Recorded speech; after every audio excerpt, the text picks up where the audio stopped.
The morning mist clung to the Maryland countryside like a burial shroud on September 13th, 1862, when Private Barton Mitchell of the 27th Indiana discovered what would become the most consequential piece of paper in American military history. Wrapped around 3 cigars and lying abandoned in a field near Frederick, the document bore the unmistakable signature of Confederate Adjutant General Robert Chilton, General Robert Edward Lee's complete battle plans for his Maryland campaign. Lee's Army of Northern Virginia had crossed the Potomac River into Maryland just days earlier, emboldened by their stunning victory at Second Bull Run. The Confederate commander harbored ambitious dreams of taking the war to Union soil, potentially swaying European powers to recognize Southern independence and turning Northern public opinion against the conflict. His strategy was audacious: divide his army into multiple columns, capture the Union garrison at Harper's Ferry, and then reunite his forces for a decisive confrontation that might end the war. What Lee could not have anticipated was that his meticulously crafted plans would fall into enemy hands through sheer chance. When the lost orders reached Union General George Brinton McClellan's headquarters, the normally cautious commander exclaimed with uncharacteristic enthusiasm that he now possessed Lee's entire strategic design. For once in the war, Federal forces held a decisive intelligence advantage that could potentially crush the Confederate invasion before it fully materialized. McClellan commanded the Army of the Potomac, a force that had grown to nearly 87,000 men following the disasters at Bull Run. Despite his tendency toward overcaution and his persistent belief that he faced vastly superior enemy numbers, the discovery of Lee's divided army presented an opportunity that even the young Napoleon, as McClellan's admirers called him, could hardly ignore. The Confederate force was scattered across western Maryland, with General Thomas Jonathan Stonewall Jackson's corps moving to capture Harper's Ferry, while Lee's remaining divisions occupied defensive positions near Sharpsburg. The strategic situation favored the Union decisively. Lee's army numbered barely 55,000 men, and Jackson's absence at Harper's Ferry reduced the force around Sharpsburg to perhaps 40,000. McClellan possessed overwhelming numerical superiority and perfect knowledge of enemy dispositions, advantages that competent generalship could transform into a war-ending victory. Yet the Federal commander's chronic hesitation and his inflated estimates of Confederate strength would soon convert certain triumph into costly stalemate. According to historical records from the American Battlefield Trust, the discovery of Lee's lost orders represented one of the most significant intelligence coups in military history. As September 17th dawned, the stage was set for what would become the bloodiest single day in American history.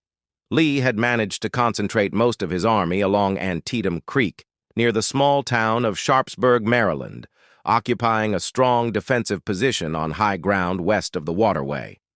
McClellan's forces were poised to attack across multiple fronts, yet the Union commander's piecemeal assault plan would squander his numerical advantage and transform a potential crushing victory into a Pyrrhic stalemate that would haunt both armies for generations. The approaching battle would test not only the courage of individual soldiers, but the strategic competence of their commanders. In the rolling farmland of western Maryland, amid cornfields and stone bridges, farmhouses and country churches, the fate of the American Republic hung in the balance. Neither army could imagine that before sunset, more than 22,000 men would lie dead, wounded, or missing, casualties that would exceed the combined total of all previous American wars. The first gray light of September 17th revealed the deployment of 2 great armies along the winding course of Antietam Creek. General Joseph Hooker's First Corps had positioned itself north of Sharpsburg during the night, preparing to launch McClellan's opening assault against the Confederate left flank. The Union plan called for successive attacks from north to south, beginning with Hooker's advance against the plateau, where the simple white Dunker church stood like a sentinel over the surrounding cornfields. Confederate General Thomas Jonathan Jackson had returned from his successful capture of Harper's Ferry just in time to bolster Lee's beleaguered army. Jackson's veterans, exhausted from their rapid march, took positions near the Dunker Church and in the 30-acre cornfield owned by farmer David Miller. These battle-hardened soldiers of the Stonewall Brigade and other Confederate units had learned to fight with deadly efficiency, turning every fence row and farm building into a potential fortress. At dawn, Hooker's divisions advanced through the misty half-light, their battle lines stretching across the undulating terrain.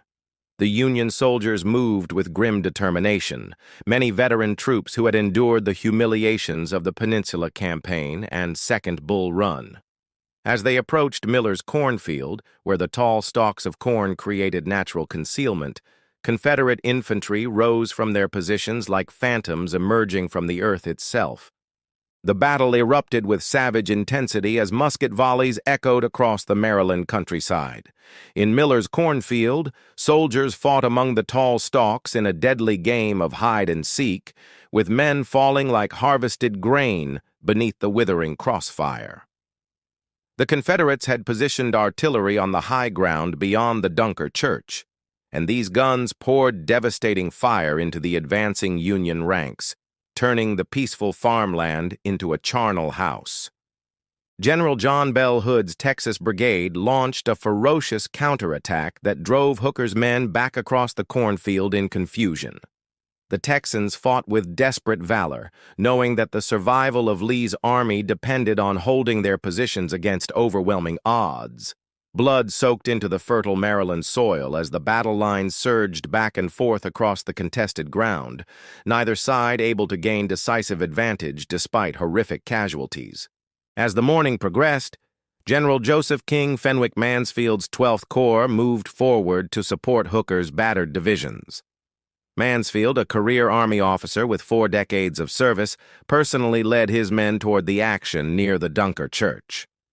Tragically, the 60-year-old general fell mortally wounded while positioning his troops, becoming one of the war's highest-ranking casualties.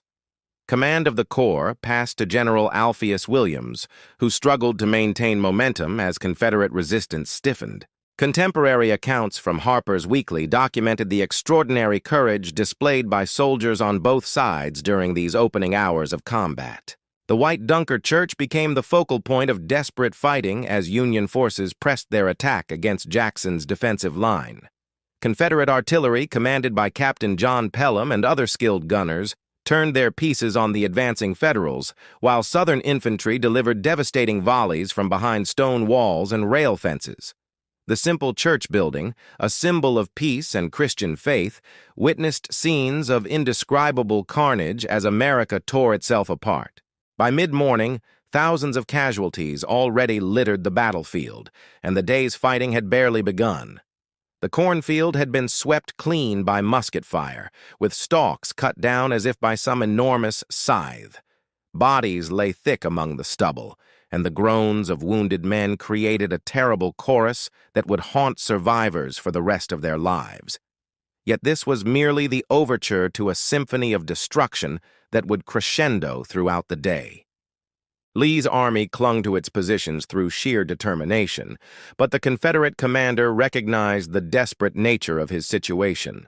Outnumbered nearly 2-to-1 and fighting with his back to the Potomac River, Lee needed his subordinates to extract maximum performance from every available man. The survival of the Confederate cause in the Eastern Theater depended on holding the Sharpsburg line until nightfall, when darkness might offer the possibility of escape across the river into Virginia. Part 3. The Sunken Road of Death. As the morning carnage around the Dunker Church gradually subsided, McClellan's attention turned to the center of Lee's defensive line, where a country lane had been worn down by decades of wagon traffic until it lay several feet below the surrounding farmland.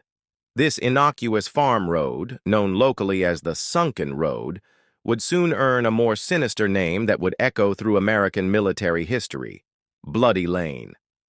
General Daniel Harvey Hill's Confederate division had taken position in this natural trench, transforming the peaceful country lane into a formidable defensive position. Hill's men, veterans of numerous engagements, lay concealed behind the road's earthen banks with their muskets trained on the open fields to the north. These soldiers represented some of the finest infantry in Lee's army, including the brigades of General Robert Emmett Rhodes and General George Burgoyne Anderson, men who had proven their mettle in previous battles. The Union assault on the sunken road fell to General William Henry French's division of General Edwin Vaux Sumner's 2nd Corps. French, a career officer who had served with distinction in the Mexican War, deployed his 3 brigades in successive waves across the rolling farmland north of the Confederate position. The attacking formation included the Irish Brigade under General Thomas Francis Meagher, whose men carried distinctive green flags and had earned fame for their fighting spirit in previous engagements. At approximately 10:30 in the morning, French's 1st Brigade advanced across the open ground toward the hidden Confederate line. The attacking soldiers, many of them recent recruits who had never experienced combat, moved forward with parade ground precision until they reached within 50 yards of the sunken road. Then Hill's veterans rose as one and delivered a devastating volley that stopped the Union advance cold, littering the field with blue-clad casualties. Wave after wave of Federal infantry pressed forward against the Confederate position, only to be cut down by the concentrated fire from the sunken road. The Irish Brigade advanced with particular gallantry, their green flags streaming in the autumn breeze as they charged across the deadly ground. General Meagher led his men with conspicuous courage, but even Irish determination could not overcome the tactical advantage held by Hill's well-positioned defenders. The fighting in this sector continued with unrelenting fury for more than 2 hours, as Union commanders fed fresh troops into the assault while Confederate defenders grimly held their ground.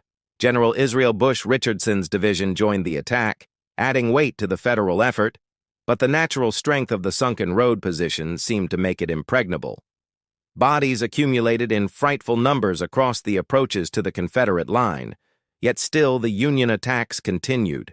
Historical documentation from the National Park Service records the extraordinary intensity of combat along this seemingly insignificant country road. The tide began to turn when a communication error led to Confederate withdrawal from a critical section of the sunken road. General Rhodes had been wounded during the fighting, and a misunderstood order caused part of his brigade to abandon their positions just as Richardson's men pressed forward with renewed determination. Union soldiers poured into the gap, turning the Confederate flank and transforming the defensive position into a trap for Hill's remaining men. Panic spread along the Confederate line as Federal infantry gained positions that allowed them to fire down the length of the sunken road. The natural trench that had protected Hill's men now became their tomb as Union soldiers poured devastating enfilade fire into the packed Confederate ranks. Southern soldiers who attempted to retreat across the open ground behind the road were cut down mercilessly, while those who remained in the lane were slaughtered like cattle in a pen. When the carnage finally ended, the sunken road was filled with Confederate corpses stacked 3 deep in places. The country lane had literally become a road paved with dead bodies, earning its grim nickname of Bloody Lane that would endure long after the last veteran had passed away. More than 2,000 Confederate soldiers had fallen in this sector alone, representing a devastating blow to Lee's already outnumbered army. While the slaughter at Bloody Lane reached its climax, the southern end of the battlefield remained eerily quiet, despite McClellan's orders for a coordinated assault across the entire Confederate line. General Ambrose Everett Burnside commanded the Union 9th Corps, positioned east of Antietam Creek opposite the Lower Stone Bridge that would forever bear his name. This narrow span, barely wide enough for 2 men to cross abreast, represented the only practical crossing point for Burnside's 12,000 troops in their assigned sector.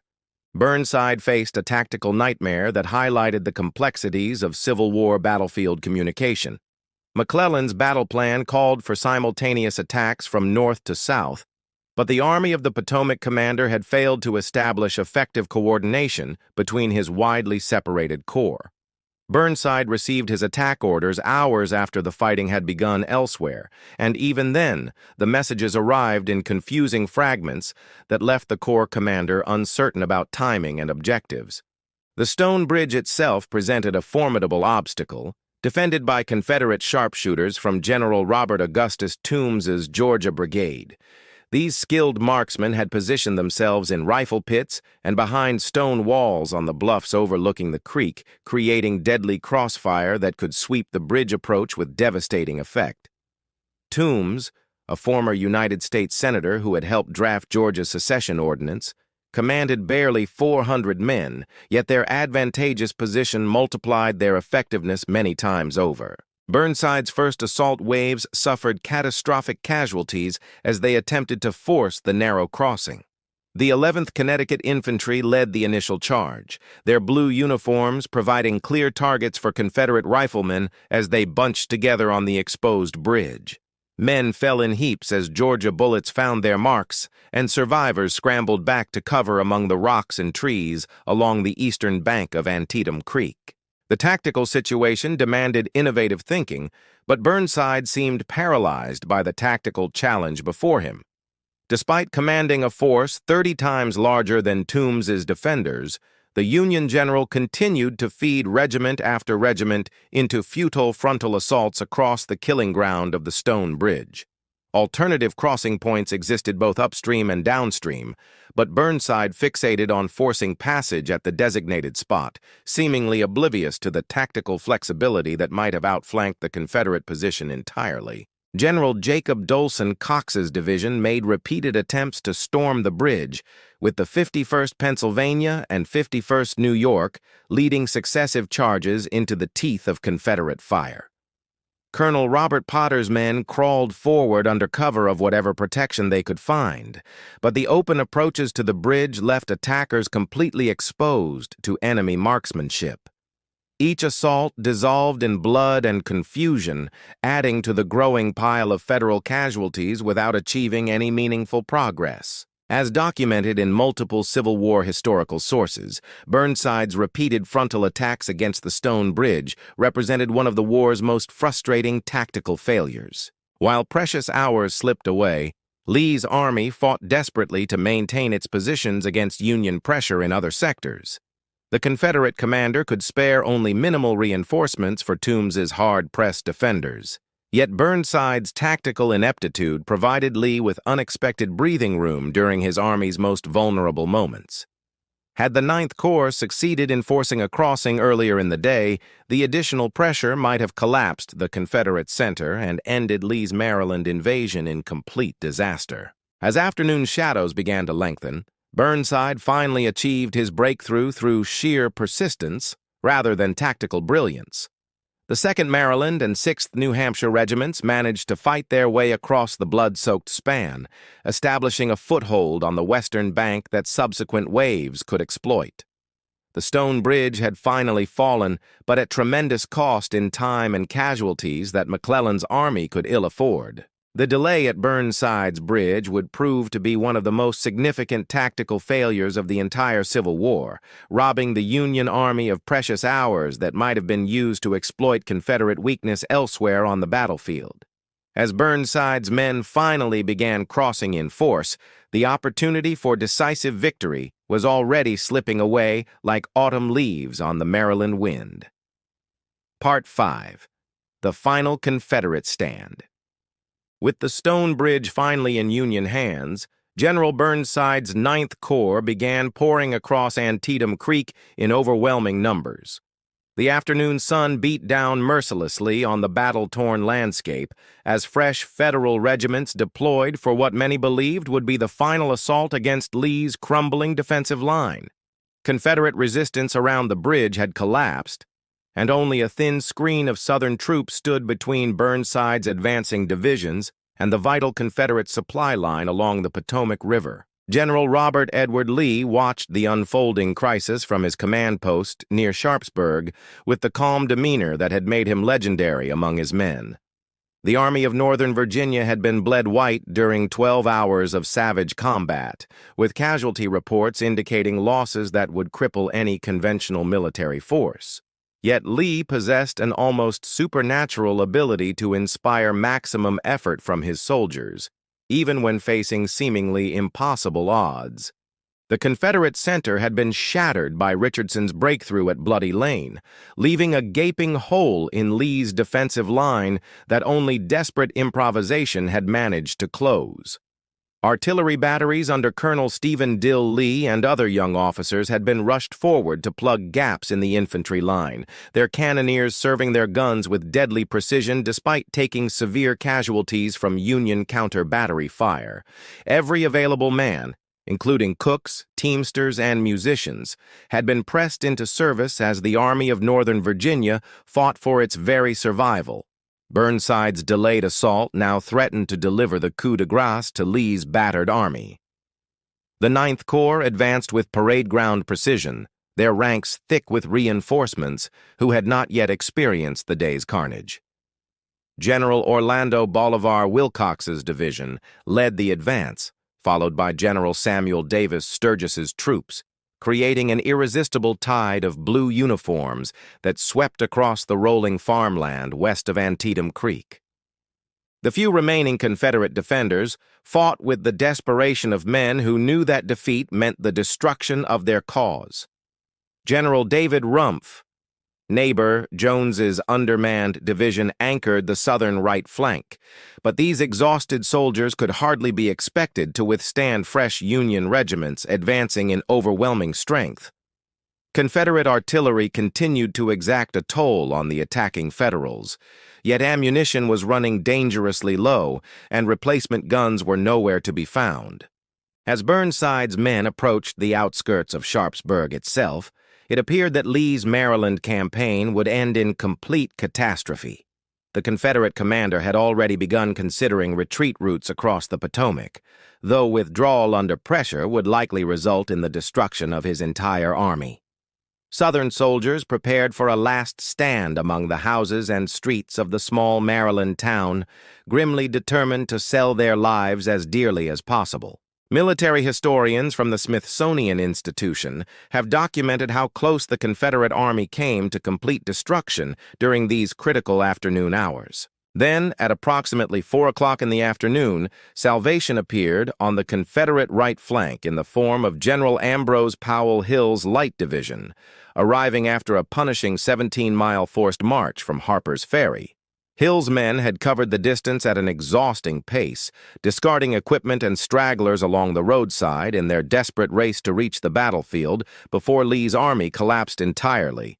Hill himself rode at the head of his column, conspicuous in his red battle shirt, urging his men forward with fierce determination. The Light Division's arrival could not have been more perfectly timed, as Burnside's advancing corps had reached positions that threatened to cut the Confederate Army's line of retreat.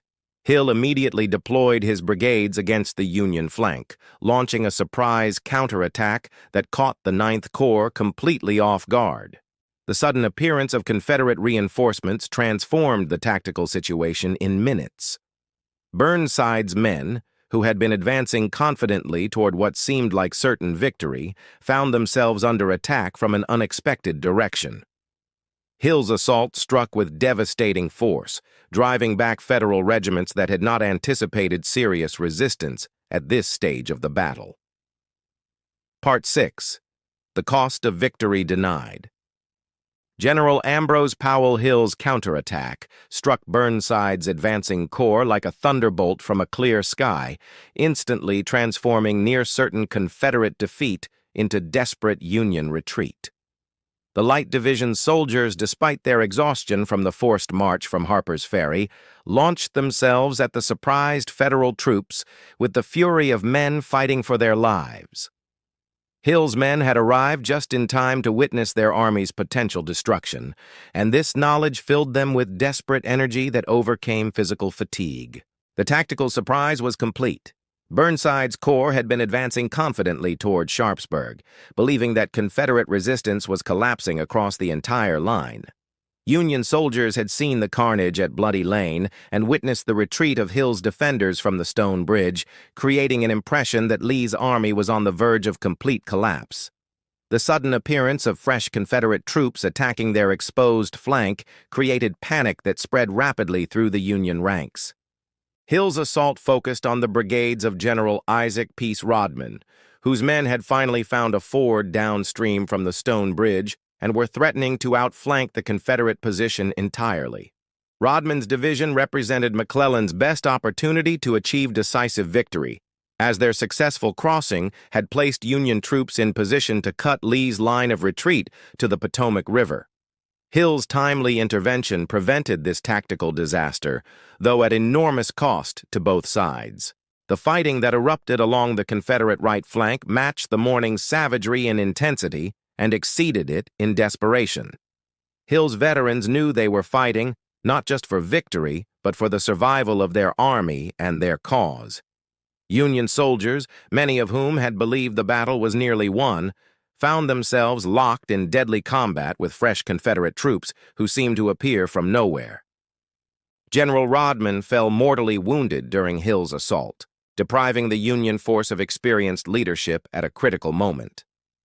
The Federal withdrawal began in good order but quickly degenerated into confusion as Confederate pressure intensified.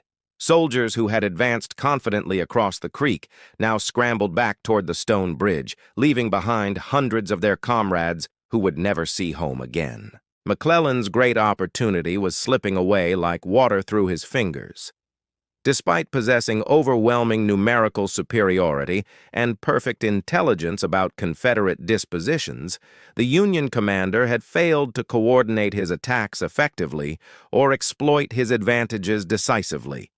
The piecemeal nature of the Federal assaults had allowed Lee to shift defenders from quiet sectors to threatened points, enabling the outnumbered Confederates to contain each Union thrust. According to records maintained by the Library of Congress, McClellan's failure to achieve decisive victory at Antietam would have profound consequences for the war's duration and outcome. As evening approached, both armies had fought themselves to exhaustion. The Army of the Potomac remained in strong positions east of Antietam Creek, with fresh reserves that McClellan could have used to renew the assault. The Army of Northern Virginia clung to its defensive line through sheer willpower, though Lee's forces were so depleted that another major Union attack might have achieved the breakthrough that had eluded McClellan throughout the day. Yet the Union commander chose caution over aggression, allowing Lee's battered army to maintain its positions as darkness fell over the Maryland countryside. McClellan's decision to halt offensive operations with several hours of daylight remaining would prove to be one of the war's great missed opportunities, prolonging the conflict for nearly 3 more years and costing hundreds of thousands of additional lives. The human cost of September 17th had been staggering beyond imagination.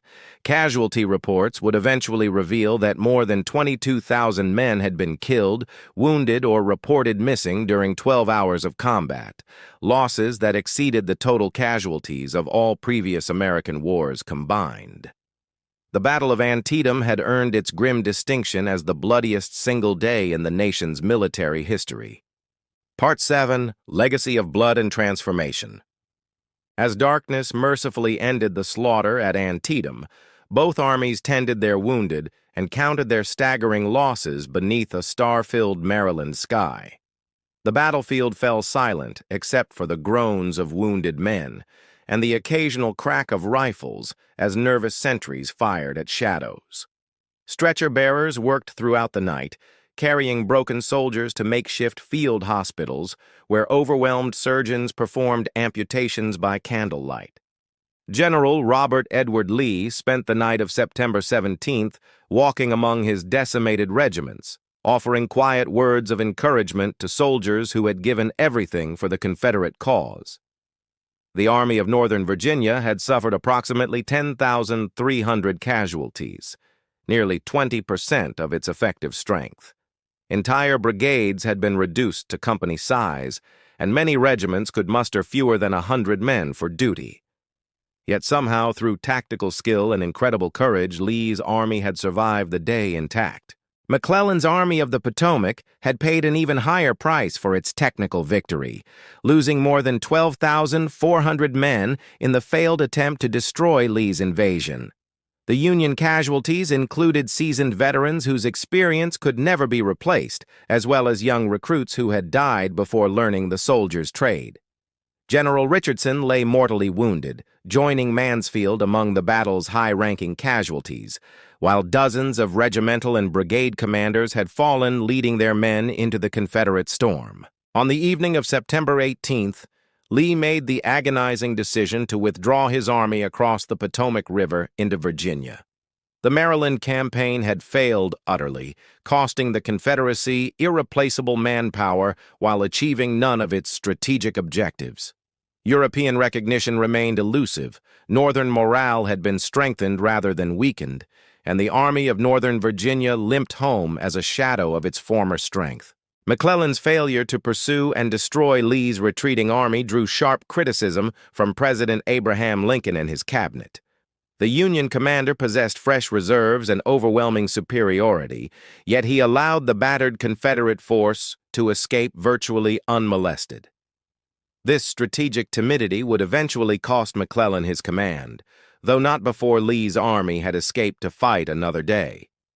Contemporary analysis from the Atlantic Monthly noted how Antietam's outcome influenced Lincoln's decision to issue the preliminary Emancipation Proclamation just 5 days later. The Battle of Antietam's true significance lay not in its immediate tactical results, but in its profound political consequences. Lincoln had been waiting for a Union victory to announce his preliminary Emancipation Proclamation, transforming the war's purpose from mere preservation of the Union to a moral crusade against slavery itself. European powers, which had been considering recognition of the Confederacy, stepped back from intervention as the conflict assumed its new character. The bloodiest day in American history had fundamentally altered the nature of the Civil War. What had begun as a political dispute over constitutional interpretation had become a total war for human freedom, with consequences that would reshape American society for generations to come. The 22,700 casualties at Antietam represented more than statistics. They embodied the terrible price that democracy demands when it fights for its survival. In the farmlands around Sharpsburg, where corn had grown tall in peaceful fields just days before, local residents emerged to witness scenes of devastation that defied description. Bodies lay scattered across miles of countryside, while wounded men from both armies called out for water and medical attention. The small Maryland community would never fully recover from hosting this collision of American armies, though the residents showed remarkable compassion in caring for soldiers regardless of the uniform they wore. The Battle of Antietam had ended not with decisive victory, but with mutual exhaustion, setting the pattern for 3 more years of grinding warfare that would test the American people's resolve to its absolute limits. September 17, 1862, had proven that the Civil War would be decided not by brilliant maneuver or single battles, but by the grim arithmetic of attrition that would ultimately favor the side with greater resources and stronger will to continue the struggle.